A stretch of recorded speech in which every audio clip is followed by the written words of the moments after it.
एक मोठी बातमी आहे। मुंबई महापालिकेनं नेव्हीला नोटीस बजावली आहे। प्रदूषणकारी बांधकाम प्रकल्पांमुळे ही नोटीस बजावल्याची माहिती आहे। मुंबईमध्ये गेल्या काही दिवसांपासून वाढणाऱ्या प्रदूषणामुळे पालिकेनं बांधकाम प्रकल्पांना 28 प्रकारचे नियम पाळण्यास बजावलंय। नियम पाळले नाही तर हे बांधकाम बंद करण्याचा इशाराही पालिका प्रशासनाने दिला आहे। तर नेव्हीच्या परिसरामध्ये म्हणजेच नौदलाच्या परिसरात सुरू असलेल्या बांधकामांमुळे प्रदूषणाची पातळी कमी होत नसल्याचं समोर आल्यामुळे पालिकेनं ही नोटीस बजावलेली आहे आणि त्याच्यावर आता काय उत्तर दिलं जातं ते बघावं लागेल। आताची सगळ्यात मोठी बातमी समोर येते। मंत्रालयात उतरली आलिशान गाडी कार स्काय लाईन कमर्शियल ट्रस्टची असल्याची माहिती।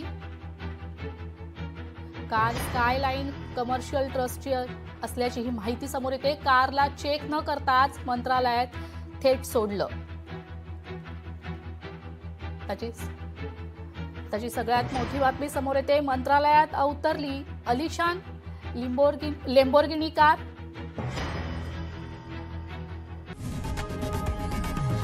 लोकशाही मराठी ऐका, पहा, जागरूक रहा।